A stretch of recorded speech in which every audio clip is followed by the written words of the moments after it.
6 palabras, eso es todo lo que esta historia necesita para empezar. Elige con sabiduría, no todos pueden quedarse. Una frase privada, imaginada para este vídeo, atribuida a ninguna persona real, viva o muerta, nunca pronunciada en ninguna conversación confirmada. Pero imagínate, por un momento, que fue escrita en algún lugar, doblada una vez y guardada en un cajón que nadie fuera de un pequeño círculo debía abrir. Esa única frase imaginaria es la semilla de todo lo que estás a punto de escuchar. Imagina una versión completamente hipotética de los acontecimientos en la que Guillermo y Catalina se despiertan un martes cualquiera y se encuentran, sin darse cuenta de cómo llegaron allí, entre dos de las mujeres más importantes en la historia de la monarquía moderna, Camila, quien, según los informes públicos, pasó 2 décadas construyendo una versión de aceptación que nunca le fue garantizada, y Ana, la hermana que, según se dice, nunca buscó titulares y rara vez los recibió, construyendo toda una reputación a base de un deber silencioso e incansable. En este escenario hipotético, una pequeña decisión administrativa, tan común en el papel que casi cualquiera la pasaría por alto, fuerza una elección que ninguno de los dos quería hacer. Nada en esta historia se presenta como un hecho confirmado. Nada de lo aquí expuesto debe interpretarse como un relato interno, un documento filtrado o un informe real de asuntos privados del palacio. Se trata de ficción especulativa construida a partir del conocimiento público del protocolo real, los precedentes de la realeza y la personalidad pública, y existe para plantear una simple pregunta. Cuando la lealtad dentro de una familia se divide en 2 direcciones a la vez, ¿qué sucede realmente con las personas atrapadas en medio? Imaginen la escena primero porque ahí es precisamente donde comienza esta hipótesis. Una mañana de martes en una versión imaginaria de Windsor, ordinaria en todos los sentidos visibles, nada en ella sugiere el cambio que está a punto de ocurrir. En este escenario, a William se le entrega un memorándum de una sola página antes de su habitual reunión informativa matutina, y el lenguaje es tan burocrático que la mayoría de la gente lo leería una vez y seguiría adelante sin pensarlo 2 veces. Describe lo que la historia llama una revisión de armonización, un proceso interno ficticio, en teoría, diseñado para estandarizar la aprobación de las decisiones de patrocinio en las distintas oficinas de la Casa Real. Suena a algo insignificante, y ese es precisamente el punto que la historia quiere transmitir. Porque, oculta en el segundo párrafo de este documento imaginario, hay una cláusula que, de aprobarse, exigiría que cualquier nueva iniciativa benéfica que lleve el nombre de los príncipes de Gales pasara por una segunda aprobación, una que se realiza completamente al margen de su oficina. Y en este escenario ficticio, la persona mejor posicionada para controlar esa segunda aprobación, según la propia lógica interna de la historia, es Camila. Si estuvieras ahora mismo en ese pasillo imaginario, observando a 2 personas que conoces de toda la vida moverse con discreción sin alzar la voz, ¿a quién defenderías y por qué? Deja tu respuesta en los comentarios antes de que la historia continúe, porque realmente no hay una respuesta sencilla y correcta. Esa tensión entre instinto y deber, entre lealtad familiar y jerarquía institucional, es el motor que impulsa todo lo que están a punto de escuchar. En este relato ficticio, el mecanismo en sí es casi elegante por su sobriedad.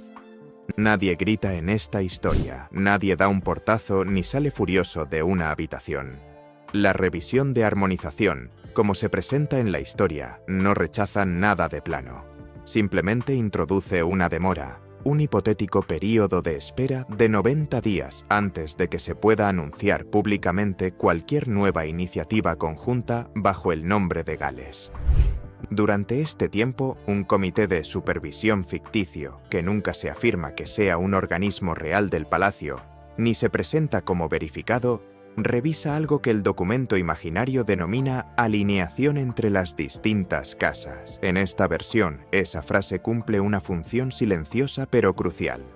Podría no significar nada en absoluto. Podría ser el primer paso de algo mucho más extenso. La historia aún no resuelve esa ambigüedad, porque en este hipotético caso ni Guillermo ni Catalina lo hacen, y esa incertidumbre es precisamente lo que mantiene viva la tensión.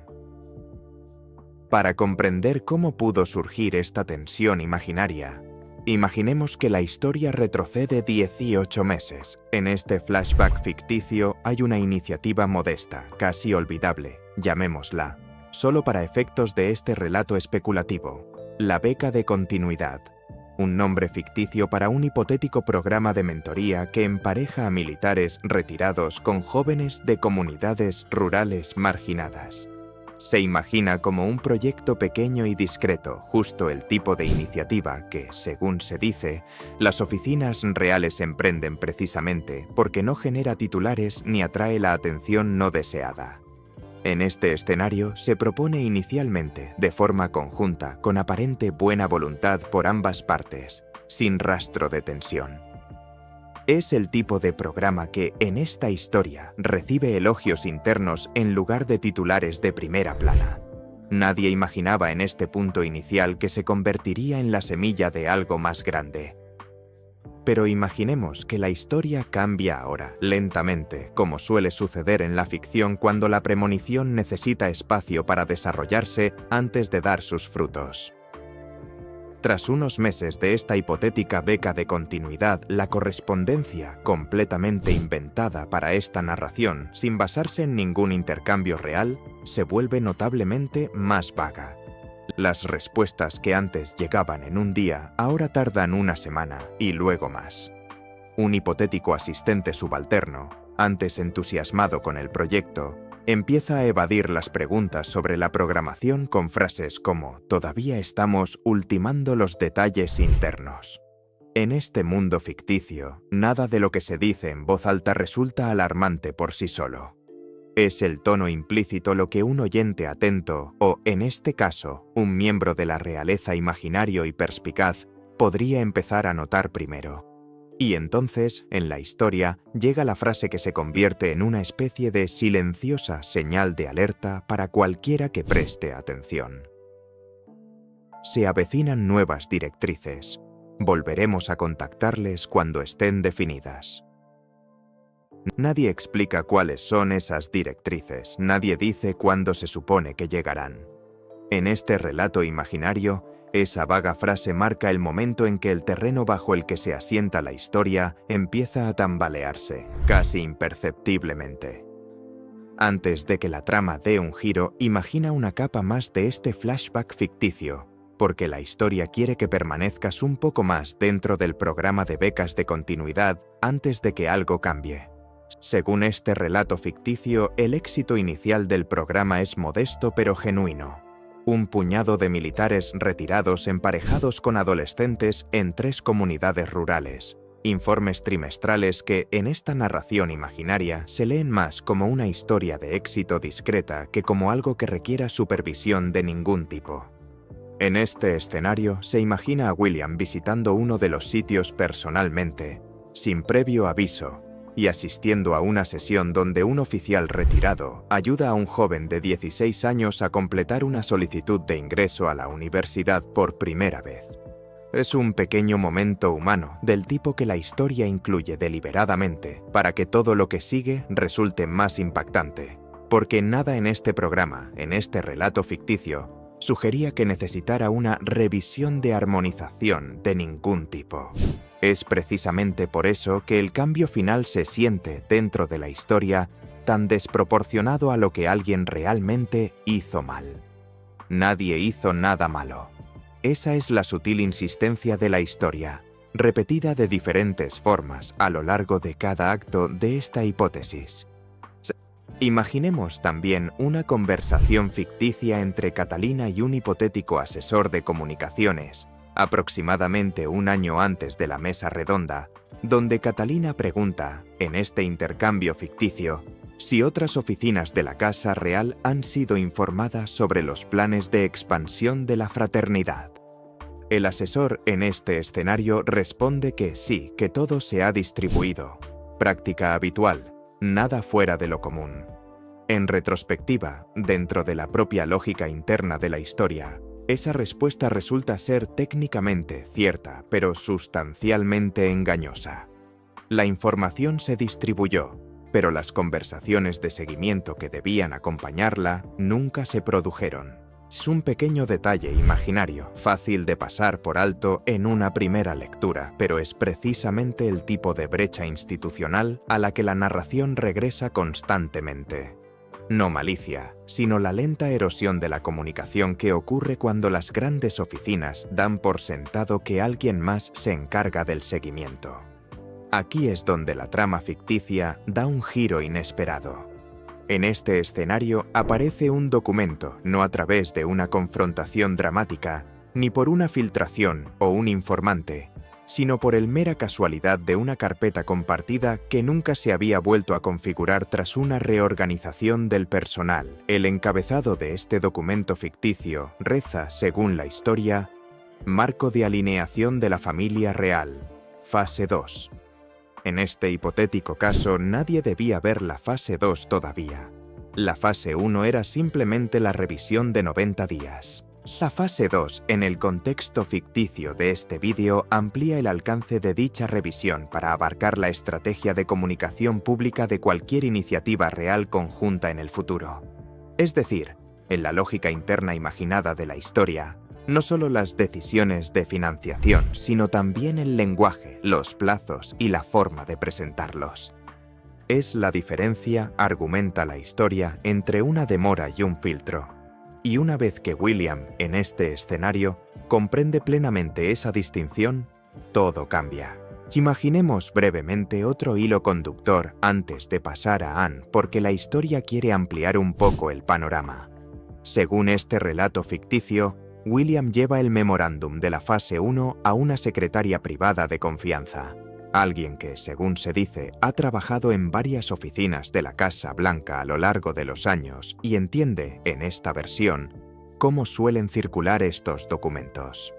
La respuesta imaginaria de la secretaria es cautelosa, casi demasiado. Estas revisiones se redactan con más frecuencia de la que se llevan a cabo. Conviene estar atentos, pero aún no vale la pena acelerar el proceso. Es un consejo mesurado de esos que parecen razonables en el momento y que solo revelan su coste más adelante. Una vez que la historia ha mostrado lo que el todavía no acaba costando a todos los implicados. En este escenario, William sigue el consejo, espera, y la historia deja que esa espera permanezca ahí sin resolver durante más tiempo del que resulta del todo cómodo, porque esa incomodidad cumple una función narrativa. Crea la tensión precisa que el eventual descubrimiento de la fase 2 acabará desatando. Ahora imaginemos a Anna en esta misma narración hipotética, porque es precisamente aquí donde la figura más discreta de la historia se vuelve esencial para todo lo que sigue.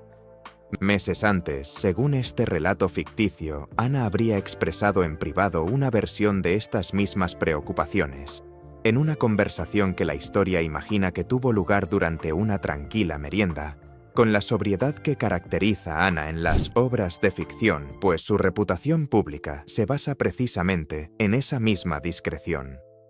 En este hipotético intercambio le dicen que la iniciativa es meramente exploratoria, una palabra cuidadosamente elegida en la historia para cerrar la conversación en lugar de abrirla. Y en esta narración, Anna hace algo muy característico de cómo la perciben públicamente quienes siguen de cerca la información sobre la realeza. No presiona, no intensifica la situación, simplemente guarda silencio. No por rendición, la historia deja claro en todo momento, sino por la paciencia que, según se dice, le ha permitido sobrevivir a varias épocas de personalidades reales más ruidosas sin necesidad de alzar la voz para igualarlas. Si fueras Anne en esta historia ahora mismo, observando un lento cambio institucional que afecta a personas que te importan de verdad, optando por esperar el momento oportuno en lugar del primero que encuentres, ¿cuánto tiempo estarías dispuesta a guardar silencio? Esa paciencia, en este caso hipotético, es sabiduría o un riesgo considerable, y la historia aún no ha decidido cuál de las dos opciones le presenta. Sigue leyendo, porque la respuesta complica las cosas más de lo que podrías imaginar. Imagina una pequeña escena más desde la perspectiva de Anne antes de su decisión, porque la narración busca que su paciencia se sienta merecida, no simplemente expresada.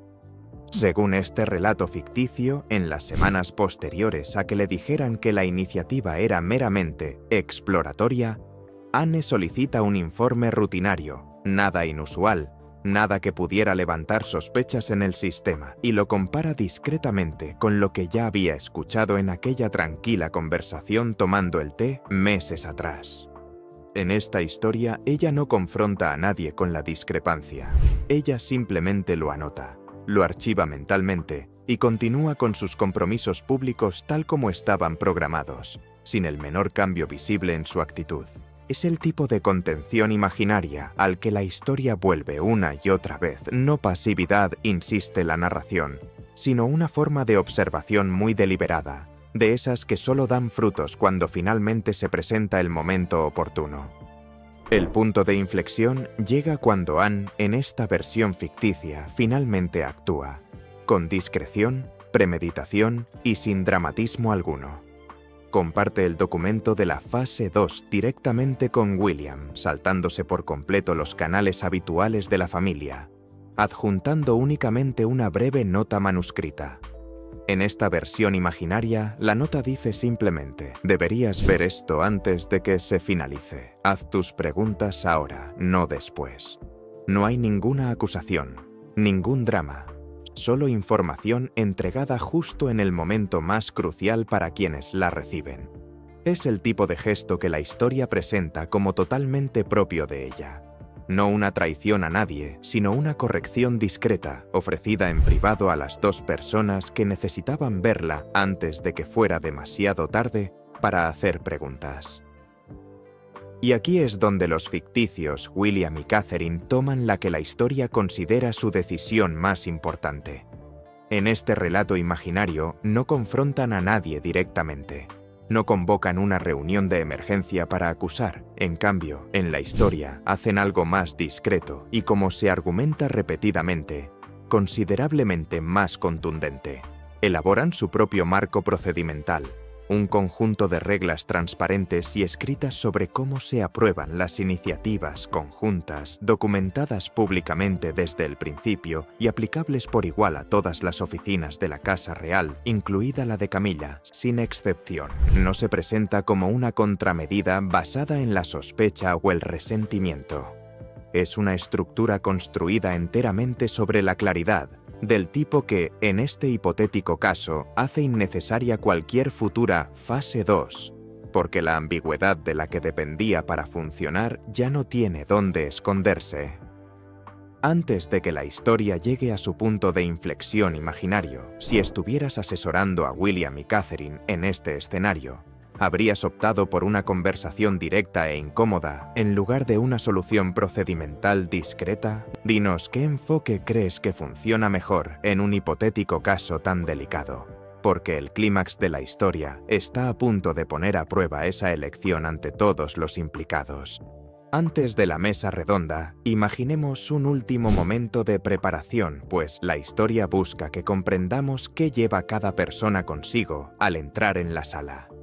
Según este relato ficticio, William y Catherine pasan la mañana ensayando la cantidad exacta de su nuevo protocolo, que revelarán de antemano y la que mantendrán en reserva. Un pequeño detalle humano de la estrategia imaginada que hace que la escena final se sienta menos como una confrontación guionizada y más como 4 personas, cada una con sus propios cálculos, convergiendo en la misma mesa al mismo tiempo.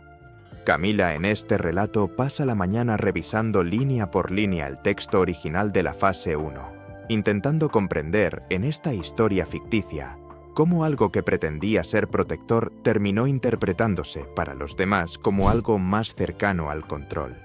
Y Anne, según esta historia, simplemente guarda la carpeta, no dice nada a nadie sobre su contenido y llega temprano.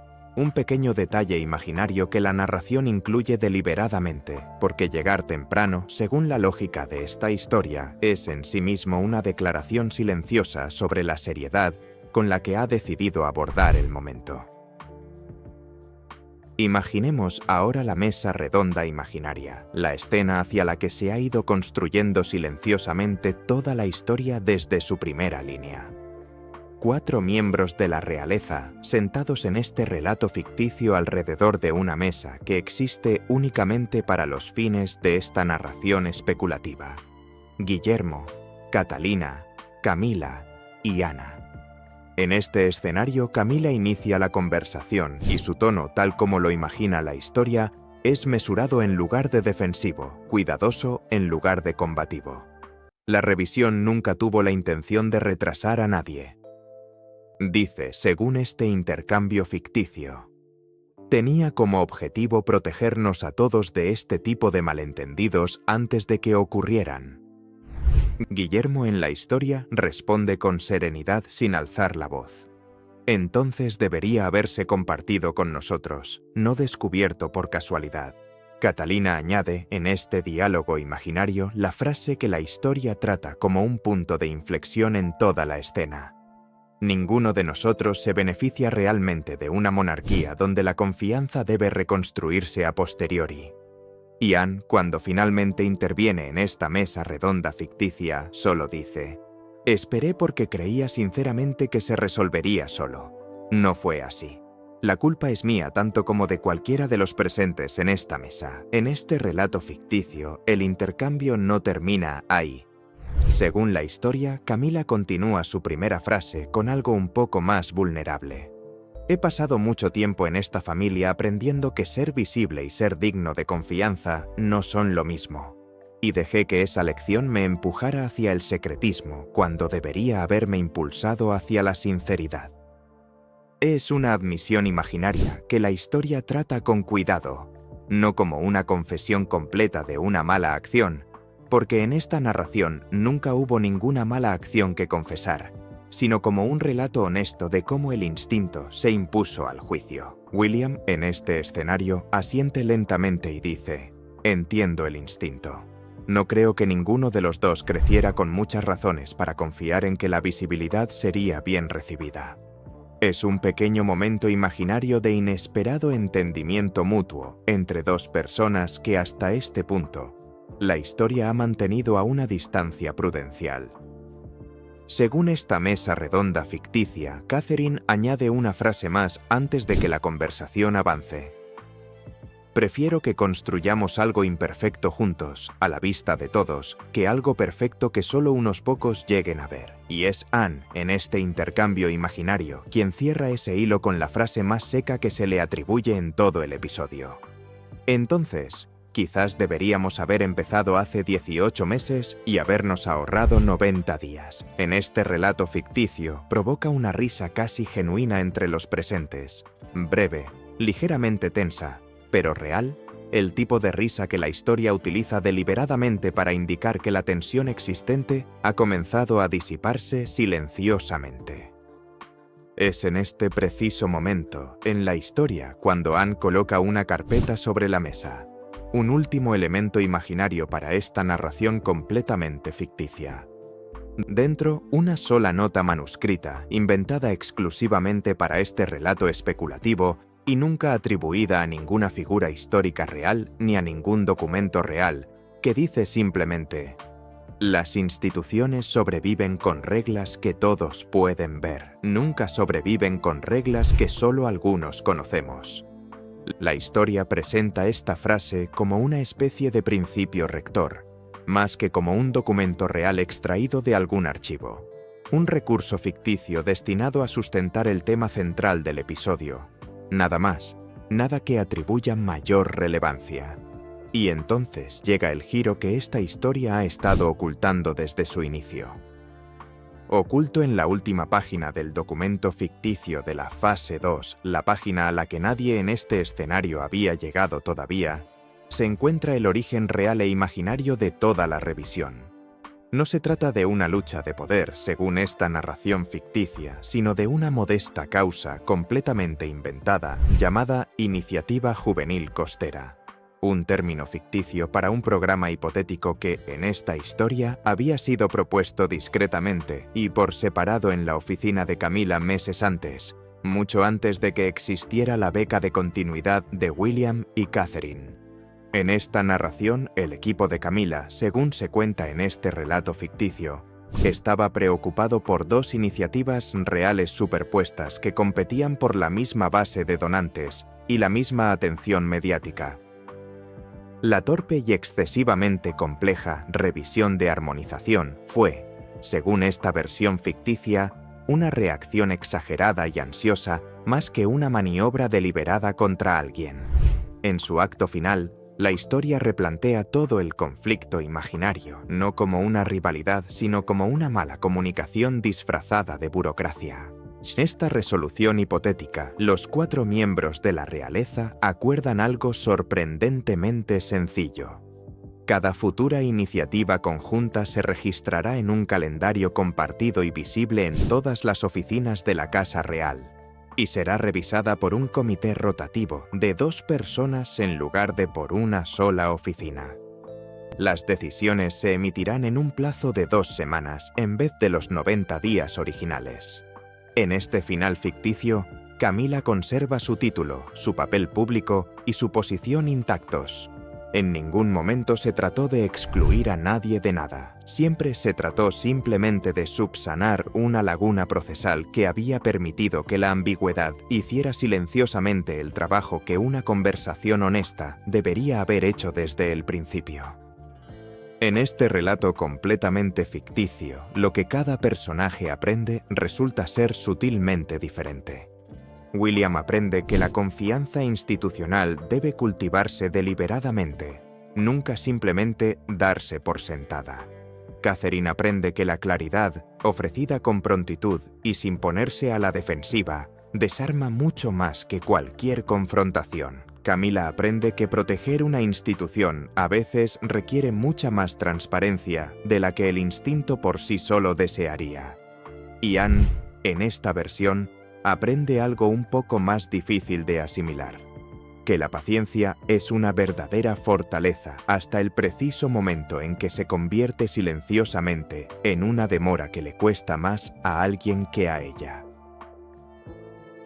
Pero hay un detalle que esta narración ficticia deja deliberadamente sin resolver, mencionado solo una vez, justo al final de la mesa redonda ficticia, y que nunca se explica más en esta historia.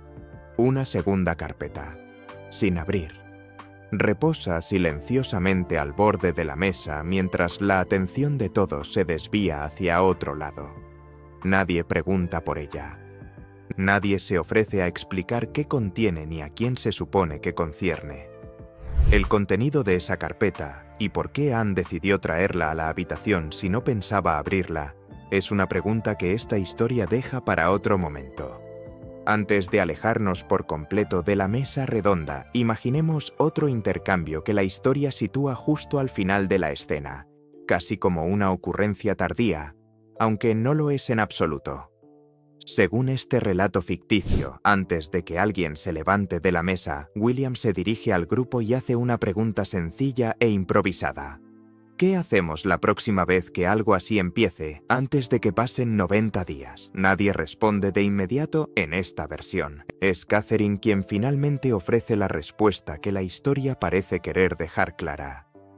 Nos preguntamos directamente, la primera vez que algo no nos queda claro, en lugar de esperar a que un documento nos lo explique. La narrativa se presenta más como un compromiso permanente que como una solución, una frase que la historia quiere que perdure más allá de los créditos, porque replantea todo lo anterior. No como una historia sobre un proceso de revisión defectuoso, sino como la historia de 4 personas que poco a poco reaprenden a hablarse con honestidad dentro de una institución que no siempre lo facilita. Detengámonos un momento e imaginemos algo diferente. No la mesa redonda en sí, sino el camino de regreso. En este epílogo imaginario, Catherine y Anne terminan en el mismo pasillo, unos pasos detrás de William y Camila, sin que ninguna de las dos diga prácticamente nada durante el primer tramo. Según este relato ficticio, es Anne quien rompe el silencio primero, diciendo solo: «Debería habértelo dicho antes. Seguía pensando que habría un mejor momento». Catherine, en este intercambio imaginario, no rechaza la disculpa ni la acepta demasiado rápido. La historia es cuidadosa en este punto, porque un perdón fácil socavaría todo lo que el episodio ha construido. En cambio, ella dice algo parecido a «rara vez existe el momento perfecto. Simplemente existe el momento que uno elige». Es un breve y silencioso instante fácil de pasar por alto, pero la historia lo considera importante, porque es la primera vez en toda esta hipotética situación que alguna de las dos mujeres habla con la otra sin público, sin una carpeta, sin una agenda sobre la mesa entre ellas. Mientras tanto, imaginemos a William y Camila unos pasos más adelante, teniendo su propio intercambio imaginario, considerablemente más breve que el que tienen detrás. Según este relato ficticio, William le pregunta directamente, ¿por qué no me llamaste? Y Camila, sin detenerse, responde, porque sinceramente pensé que estaba protegiendo algo, y nunca se me ocurrió que protegerlo pudiera parecer desde tu perspectiva que estaba ocultando algo.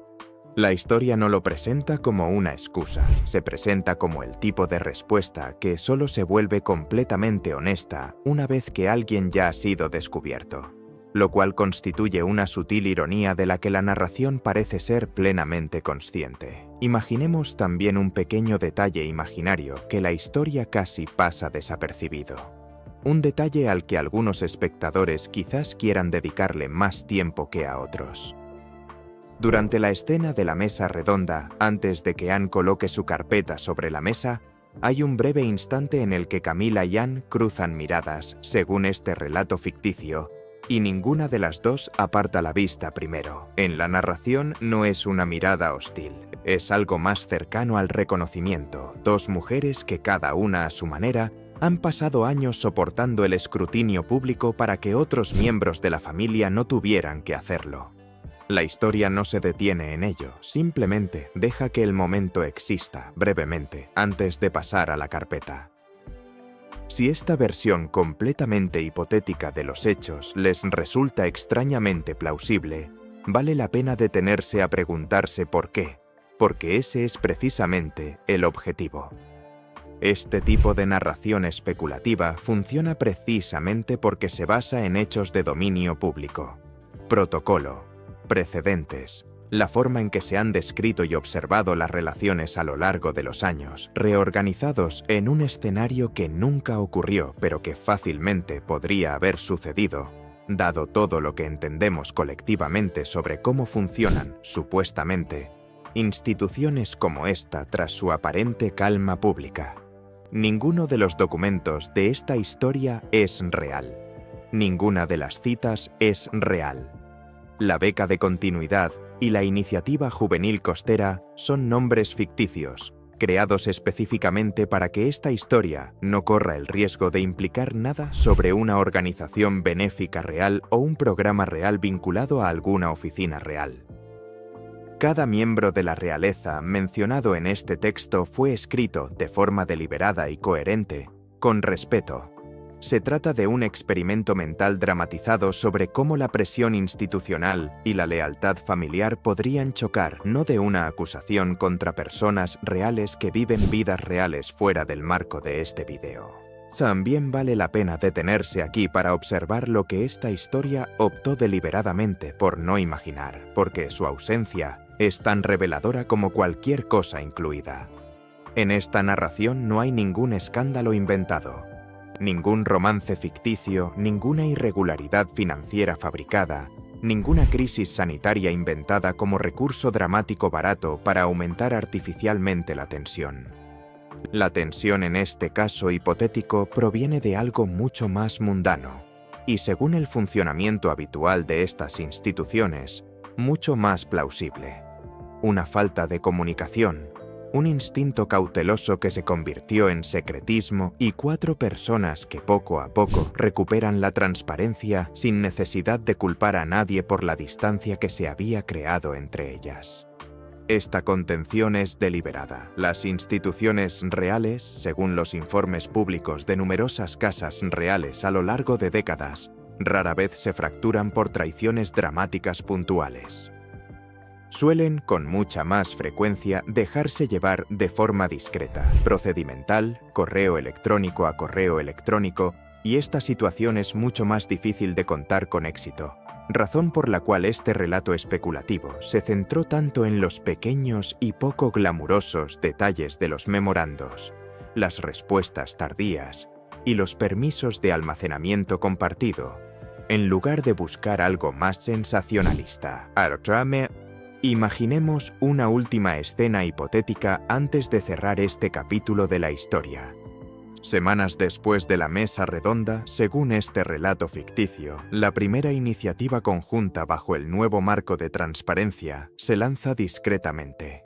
Sin titulares, sin alardes, justo el tipo de lanzamiento discreto que la historia imagina que todos los involucrados prefieren esta vez. La oficina de William y Catherine y la de Camila aparecen juntas en el mismo documento público por primera vez, según esta narración. No porque alguien forzara la imagen, sino porque ninguna de las partes sintió la necesidad de ocultar su participación. Anne, en la imagen final de esta historia, no está presente en el anuncio.